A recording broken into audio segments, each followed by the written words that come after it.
이 자리에 앉아 계시는 여러분들 중에서는 아마 정치적인 성향이 좀 다른 분들, 제각기 많이 다를 겁니다. 어떤 분들은 진보적인 성향이 있는가 하면 또 어떤 분들은 보수적인 성향을 가지고 있는 분들도 있을 것입니다. 제가 여러 번 말씀을 드리지만 또다시 한 번 더 강조를 합니다. 그리스도인은 균형을 잘 잡고 보수나 진보의 정책을 잘 봐야 합니다. 보수라고 무조건 따라가는 것이 아니고 또 진보라고도 무조건 따라가거나 반대하는 것도 아닙니다. 보수 쪽에 정당이 내어놓은 모든 정책이 다 성경적인 것은 아닙니다. 그리고 또 모두 비성경적인 것도 또 아닙니다. 어떤 것은 아주 성경적인 부분들이 있는가 하면 또 어떤 정책은 비성경적인 부분도 있습니다. 진보 쪽의 정당도 역시 마찬가지입니다. 이것은 비성경적인 부분도 늘 있다고 생각하지만 또 그 중에 또 성경적인 부분도 있습니다. 늘 그것은 우리가 그것을 잘 보면서 균형을 잡아가는 것이 중요합니다. 그래서 어느 한쪽을 지지하거나 어느 한쪽을 무조건 반대하거나 이렇게 해서 한쪽으로 기울어서는 안 됩니다. 그리고 정치 지도자들을 볼 때도 역시 그 사람이 내세우는 정책을 잘 보아야 합니다.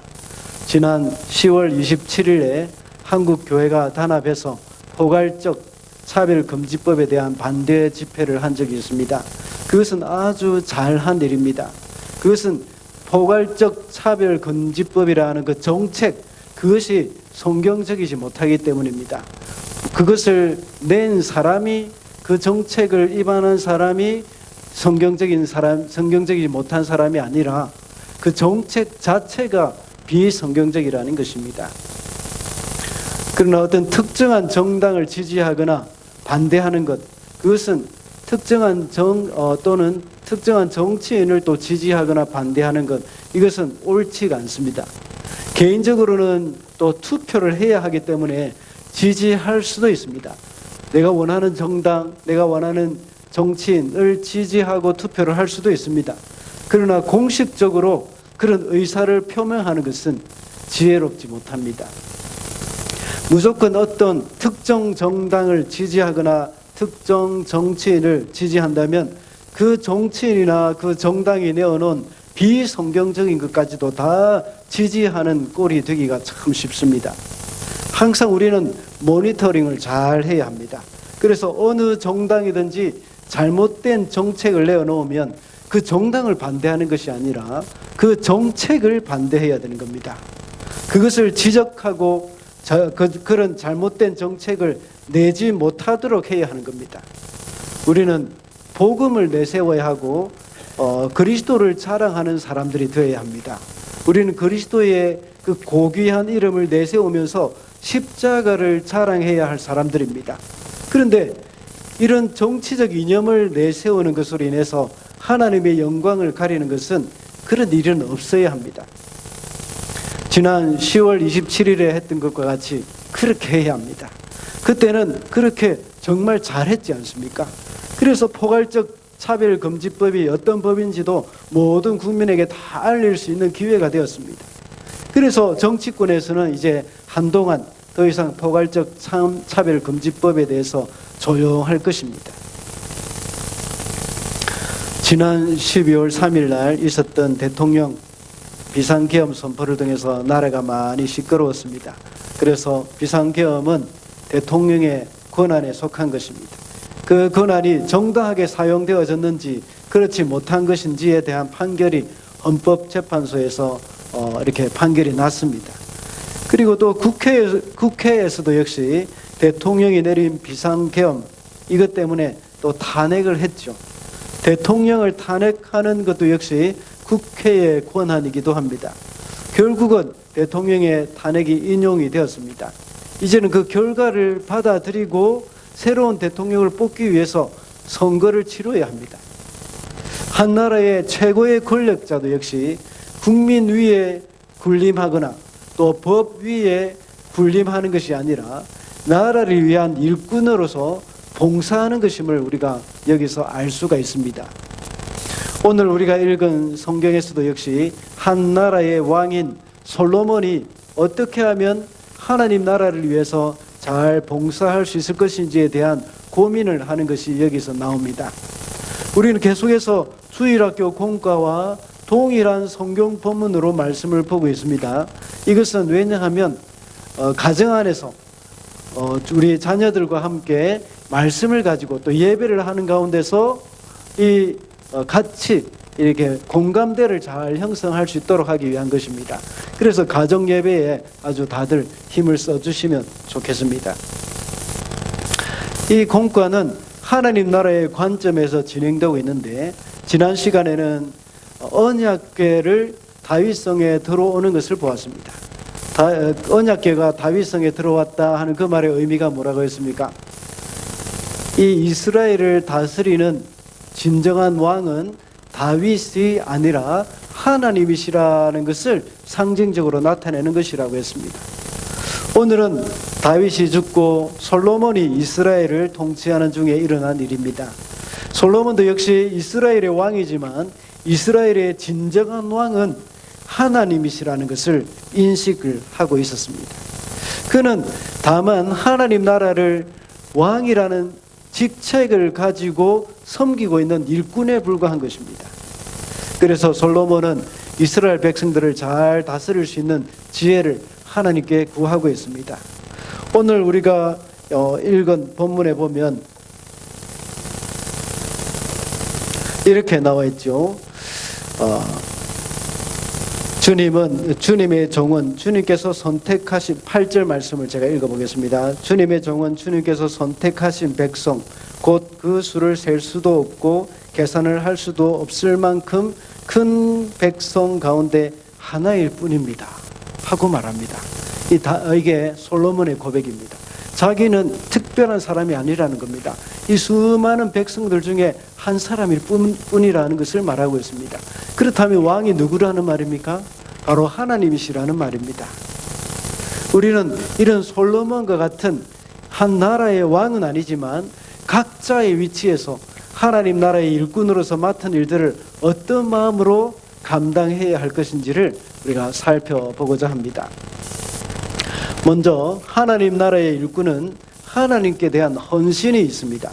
4절 말씀을 우리 성경을 보면서 다 같이 읽어보겠습니다. 시작. 기브온에 제일 유명한 산당이 있었으므로 왕은 늘 그곳에 가서 제사를 드렸다.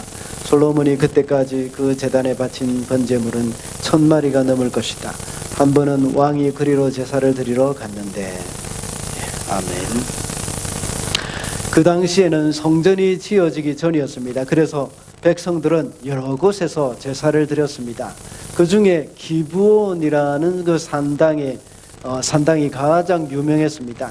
과거에 사울이 미쳐가지고 이 다윗을 죽이려고 쫓아다닐 때였습니다. 다윗이 도망가다가 노업 땅에 있는 아히멜렉 제사장에게 갔던 것이죠. 그때 영문도 모르던 아히멜렉은 다윗을 잘 도와줬습니다. 그 일을 이제 사울 왕이 알게 되어졌습니다. 그래서 이제 아히멜렉을 비롯해서 그 노업 땅에 모여 살고 있는 제사장 85명을 다 죽여버렸습니다. 그래서 이제 더 이상 노업 땅에는 제사장이 없는 것이죠.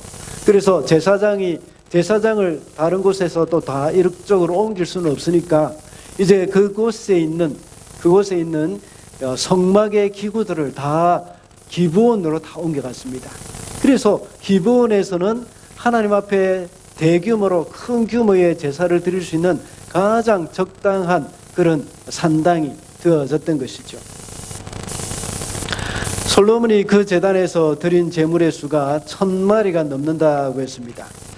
그 제물의 수가 엄청났던 것이죠. 이렇게 1000마리의 번제를 한꺼번에 드린다고 해도 일주일 이상은 소요되는 일입니다. 이것은 하나님에 대한 헌신 없이는 쉽지 않은 일입니다. 단순히 1000번의 제사를 드렸기 때문에 헌신과 정성을 좋게 평가한 것은 아닙니다. 솔로몬은 예루살렘에서 기브온 상당까지 직접 가서 제사를 드렸습니다.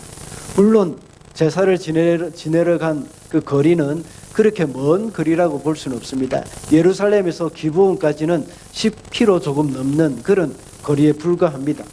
그러나 하나님께 제사를 드리기 위해서 그가 살고 있던 왕궁을 떠나서 기브온까지 갔다는 것은 솔로몬의 겸손을 나타냅니다. 솔로몬은 제사를 제사장들이나 신하들에게 맡길 수도 있었을 겁니다. 1000마리의 제물을 주면서 자, 알아서 제사를 드려라 하고 이렇게 할 수도 있었습니다. 그러나 그렇게 하지 않고 솔로몬은 자신이 직접 제사를 하러 갔다는 점이 너무나도 훌륭한 부분이라고 볼 수 있습니다. 왕궁의 편안한 생활을 뒤로하고 기브온까지 가서 일주일 이상을 보낸다는 것은 왕으로서 쉬운 일은 아니기 때문입니다. 왕이 제사를 드리기 위해서 하나님께 직접 나아가려고 하는 그 마음, 이것은 정말 귀한 것입니다.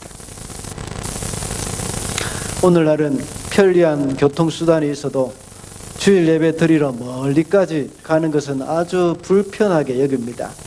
그러나 제가 오클랜드에 있을 때에 어느 한 장로님은 오클랜드 동쪽에 하윅이라는 곳에 살고 계셨습니다. 거기서부터 이제 북쪽 교회가 있는 곳까지 새벽 기도를 매일마다 나오는 분이었습니다. 시간을 이제 물어보니까 40분 걸린답니다. 왔다 갔다 하면 1시간 20분, 80분이니까 1시간 20분의 거리입니다. 왕복하는데. 그 아침 새벽에 오는 시간, 차가 밀리지 않는 시간임에도 불구하고 40분이라면 엄청난 거리죠. 그런데 제가 해밀턴에 와가지고 해밀턴 이 끝에서 저 끝까지 가는데 20분이면 충분하다 하는 그 말을 듣고 얼마나 저는 참 편안하고 좋았는지 모릅니다. 그런데 시간이 조금 걸리니까 20분 거리도 멀게 느껴지더라고요. 여기 보면 벌써 해밀턴의 삶에 젖어 있구나, 적응을 해버렸구나 하는 생각이 들기도 합니다. 이러한 우리는 은혜를 사모하는 마음이 있다면 우리는 더 먼 거리라도 기꺼이 가는 것이 즐거움이 되어야 하는 것이죠. 또한 솔로몬은 1000마리의 짐승을 번제로 드렸다고 했습니다. 이것은 경제적인 헌신과 또 물질적인 헌신이 있었다 하는 것입니다. 물론 그 당시 솔로몬이 다스리던 그 시대에는 다윗이 주위의 모든 나라들을 정복해버렸기 때문에 그 나라들에서 보내오는 조공을 다 받았습니다. 전리품도 다 받았습니다.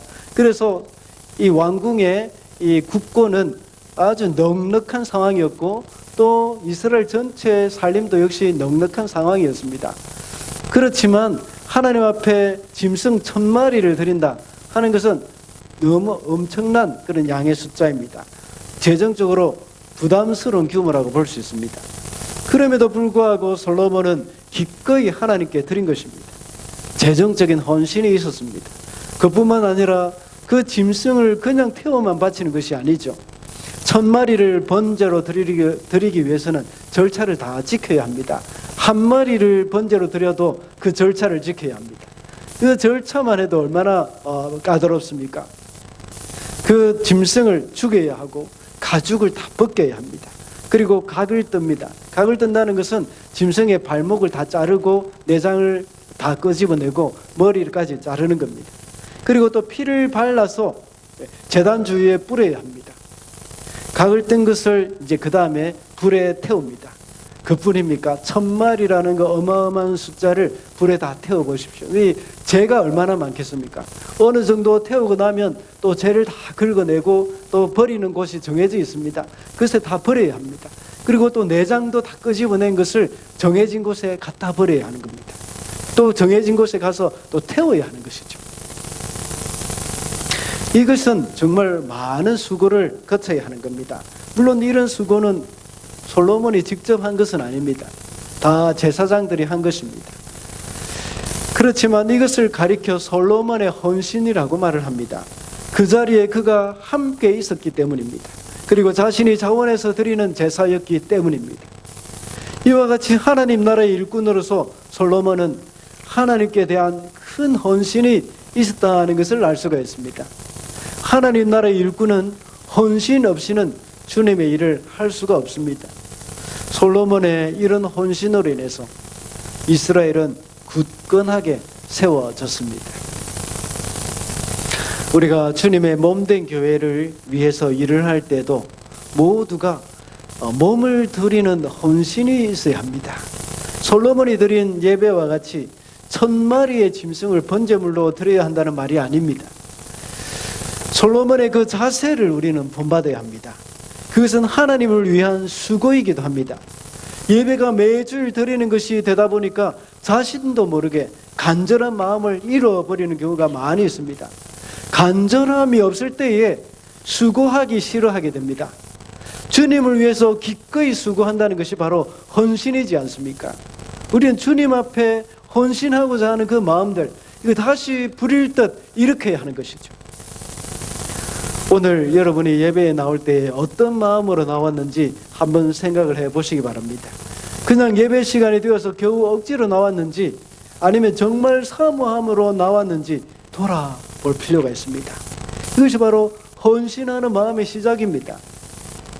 우리의 헌신하는 마음의 자신을 돌아보는 시간 되어야 합니다. 지금 우리는 어떤 마음으로 이 자리에 앉아 있는지 한번 생각해 보시기 바랍니다. 헌신입니까? 아니면 습관입니까? 만약 습관으로 나왔다면 한 번쯤 우리의 마음을 깨워 볼 필요가 있습니다. 하나님의 나라는 솔로몬과 같은 헌신된 일꾼을 통해서 세워져 가기 때문입니다. 다음으로 하나님 나라의 일꾼은 맡은 일에 대한 사명감이 있습니다. 9절 말씀입니다. 우리 다 같이 한 목소리로 읽어주시겠습니다. 시작. 그러므로 주님의 종에게 지혜로운 마음을 주셔서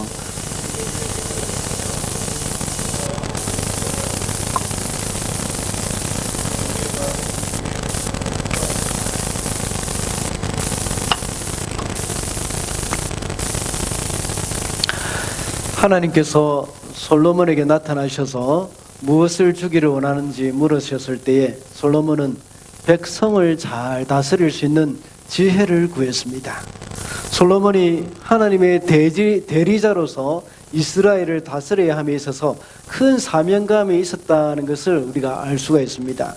솔로몬이 이렇게 하나님의 대리자로 이 백성을 다스려야 하는데 자신은 너무나도 부족하다는 것입니다.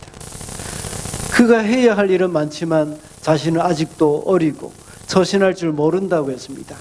그래서 그 많은 백성을 재판하고 선악을 분별할 수 있는 지혜를 구한 것입니다. 보통 꿈을 꾼다면 자신의 마음에 소원하던 것이나 큰 부담이 있는 것들이 꿈에 나타나지 않습니까? 그러니 내 소원이 무엇이냐고 물을 때에 꿈속에서도 그것을 대답할 수 있을 정도였습니다. 잠을 잘 때나 꿈을 꾼다는 것은 무의식 상태이지 않습니까? 무의식 상태에서도 이런 대답을 한다는 것은 그만큼 의식이 있을 동안에 그 일에 대해서 많이 생각을 했기 때문입니다. 제가 군에 있을 때에 이 단기병이었긴 하지만 밤에 초소에서 경계 근무를 설 때가 참 많았습니다. 그때는 교대 근무를 섰기 때문에 밤에 잠을 자다가 근무 시간이 되면 초소에 나가서 또 근무를 서야 합니다. 만약에 초저녁에 근무가 있으면 조금 참았다가 근무 서는 시간에 가서 이제 근무를 서고 나서 조금 늦게 자면 됩니다. 그런데 근무 시간이 새벽 2시나 3시 정도가 되면 초저녁에 미리 잠을 자야 합니다. 잠을 자다가 근무 교대 시간이 되어서 고참이 와서 툭 치면서 야 일어나 이렇게 하면 바로 일어나야 합니다. 2번, 3번 이렇게 부르면 큰일 납니다.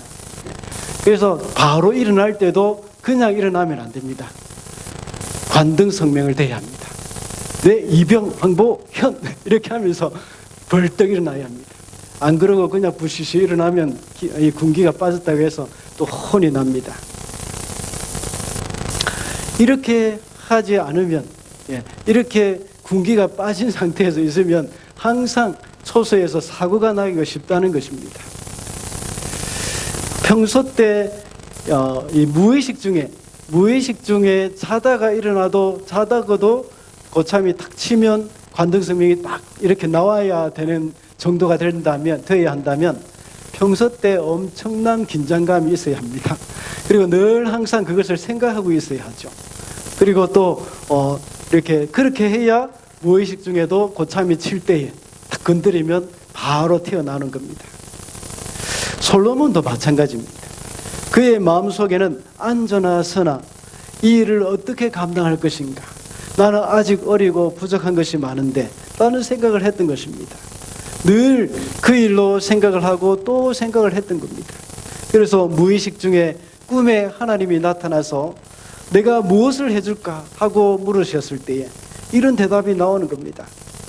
어떤 사람은 하나님이 나타나서 내 소원이 무엇이냐 하고 물으면 돈 하다가 아니지, 이 솔로몬은 지혜를 구했기 때문에 하나님이 지혜와 부귀영화까지 다 주셨지 하고 생각하고 다시 마음을 고쳐먹고 하나님 지혜를 주십시오 하고 아주 우아하게 기도를 하는 사람도 있다고 합니다.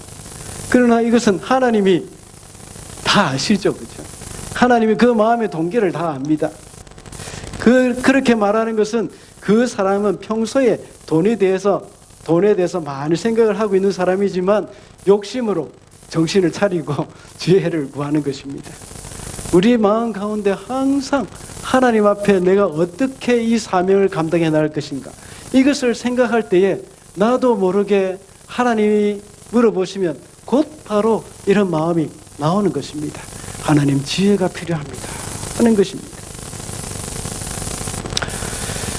이렇게 솔로몬이 한 대답은 바로 하나님을 기쁘시게 하는 대답이라고 할 수 있습니다. 그만큼 솔로몬이 이 일에 대해서 생각을 많이 하고 있었고 평소에 이 일을 위해서 기도로 하나님 앞에 구하고 있었던 것입니다.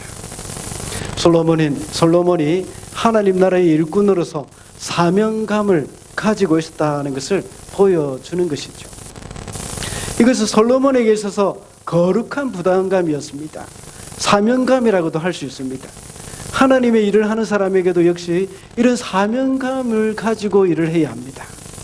요즘 세일의 특별 저녁 기도회를 하고 있습니다.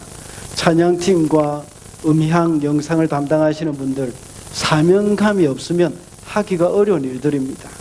매주 또 토요일 날 새벽에 노숙자들 식사 준비를 하시는 분들 역시 사명감 없이는 쉽지 않습니다. 그뿐만 아니라 매주일마다 찬양팀으로 섬기는 것도 역시 사명감이 있어야 하고, 또 주일학교 교사로 섬기는 일이나 또 구역장의 일도 역시 사명감으로 해야 합니다. 누가 칭찬하지 않는다고 하더라도 이것은 그냥 사명감으로 하는 것입니다. 누가 잘못한다고 야단치더라도 사명감으로 하는 것입니다. 그 외에도 우리 사역위원 각 부서장들, 교회를 위해서 어떤 모양으로 봉사를 하면서 또 어떤 모양으로 섬기든지 간에 하나님 앞에 눈물로 희생하는 분들이 얼마나 많이 있습니까? 늘 그것을 생각하고 어떻게 하면 이 일을 좀 더 효과적으로 잘할 수 있을 것인가를 우리가 생각을 해야 합니다. 더 나아가서 우리의 각 삶의 터전에서도 역시 마찬가지입니다. 물론 우리가 어떻게 하면 더 많은 이윤을 남길 수 있을까, 그것을 생각도 하긴 해야 합니다. 그렇지만 우리는 이 삶의 터전에서 하나님을 영광스럽게 하고 하나님의 나라를 확장해 나가야 한다 하는 그런 마음을 가지고 부담감을 가지고 있어야 합니다. 그것을 위해서 우리가 어떻게 할 것인가, 그것을 늘 기도하면서 연구를 하고 생각을 해야 합니다. 만약에 이윤을 남기는 것이 목적이라면 사명감은 아닙니다. 하나님을 기쁘시게 하고 이웃을 섬기기 위해서 하는 일이라면 더욱 기쁨으로 할 수 있을 것입니다. 그리고 좀 더 나은 서비스로 손님들을 대할 것이고 조금이라도 손님들에게 친절할 것입니다. 그럴 때 거기에 대한 아이디어가 나오고 기도가 나오는 것입니다. 마지막으로 하나님 나라의 일꾼은 자신을 위해서 일을 하지 않습니다. 11절 말씀을 우리 다 같이 한번 읽어주시기 바랍니다. 시작.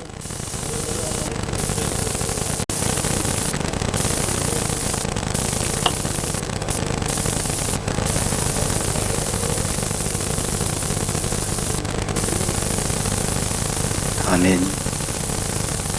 하나님 나라의 백성들을 위해 자신에게 지혜를 달라고 구한 솔로몬의 마음이 정말 하나님 보시기에 기뻤습니다. 그래서 하나님은 솔로몬에게 지혜뿐만 아니라 부와 영화도 함께 주셨습니다.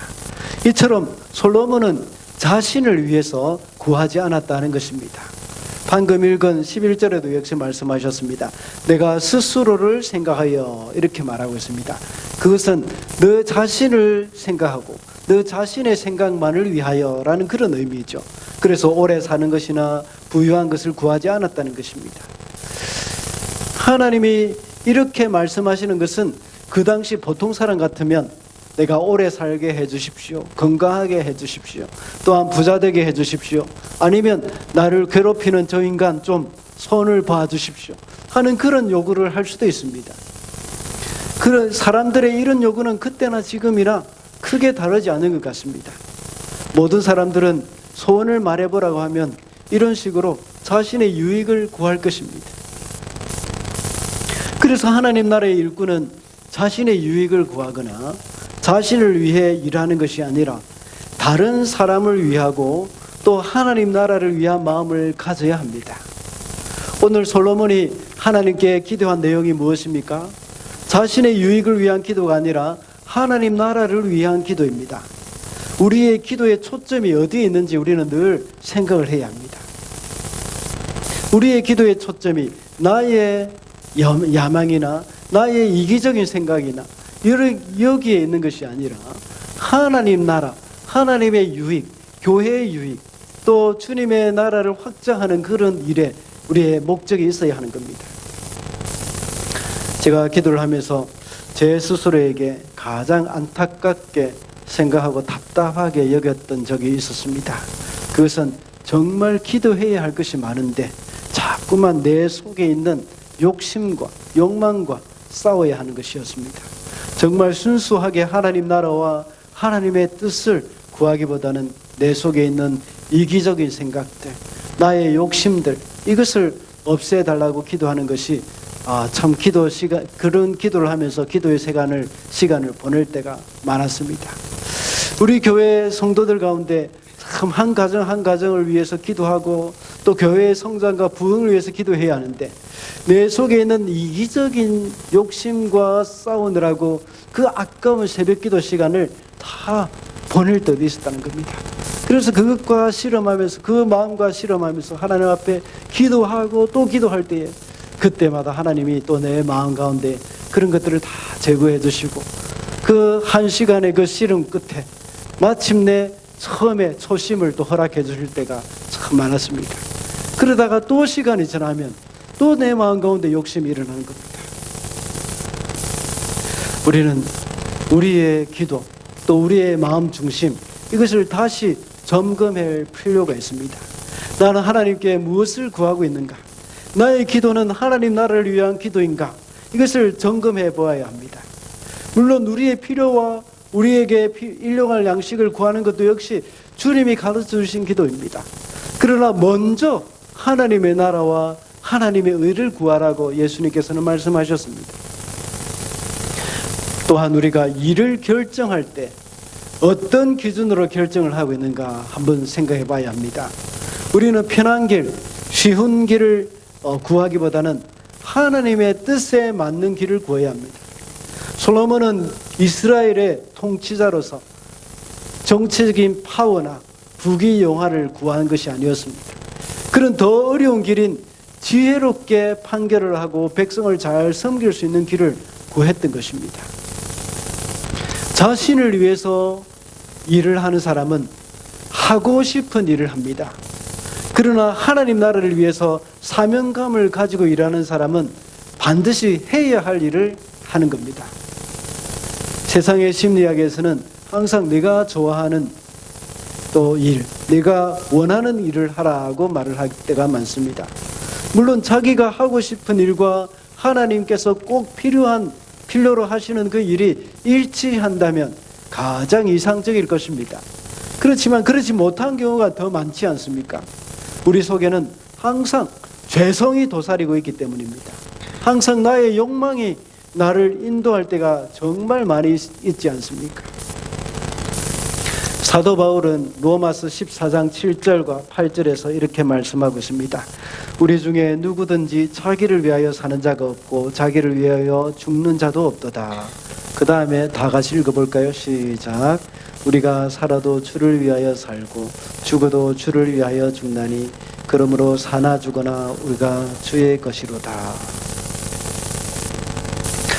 초대 로마 교회 성도들에게 보내는 편지였죠. 그때 당시에 로마 교회 성도들은 음식이나 또 형제를 판단하는 문제 때문에 여러 가지 분열이 있었습니다. 어려움이 있었습니다. 그러나 그 누구도 자기를 위하는 자가 없었다고 방금 읽은 성경 본문에서는 말씀하고 있습니다. 그들은 모두가 주를 위해서 살고 주를 위해 죽는 자들이었다는 것을 말씀하고 있습니다. 이것이 바로 초대교회의 힘이요 초대교회의 능력이었습니다.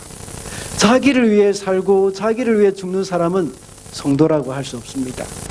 예수님을 믿는 사람은 최소한 주를 위해 살고 주를 위해 죽는다는 생각을 가지고 살아야 합니다. 이것은 같은 일을 하더라도 목적이 다른 것입니다. 성도의 삶은 목적이 다르면 모든 것이 다른 것입니다. 내가 우리 사업이 잘 되게 해주십시오. 사업장에 많은 사람들이 와서 매출이 많아지게 해주십시오. 이 목적의 이 같은 기도를 하더라도 목적이 다르면 안 됩니다. 이렇게 돈을 많이 벌어서 내가 좀 편안하게 잘 먹고 잘 살기 위해서 이 기도를 한다면 이것은 올바른 기도는 아닙니다. 하나님이 기뻐하시는 기도는 아닙니다. 또한 만약에 반대로 내가 많은 이익을 얻어서 이것을 주의 나라를 위해서 또 가난하고 어려운 사람들을 돕는 일에 내가 사용하게 해주시옵소서, 이렇게 기도한다면 같은 기도라고 하더라도 이것은 완전히 다른 기도입니다. 똑같은 일을 하지만 왜 내가 일을 하고 있는지, 무엇을 위해서 일을 하느냐, 거기에 대한 목적이 다르면 모든 것이 다르게 되어 있습니다. 그러므로 하나님 나라를 위해서 내가 해야 할 일이 무엇인지 분명히 알고 그 일을 잘 감당해 나가는 성도들이 되어야 하겠습니다. 하나님 나라의 일꾼은 어떤 자세를 가져야 한다고 했습니까? 하나님께 대한 헌신의 자세를 가져야 한다고 했습니다. 그리고 하나님 나라의 일꾼은 맡은 일에 대한 사명감을 가져야 하고 또 자기 자신을 위해 일을 하지 않는다고 했습니다. 하나님 나라의 일꾼으로서 솔로몬과 같이 올바른 자세로 하나님을 잘 섬기는 저와 여러분이 되시기를 바랍니다. 기도하겠습니다.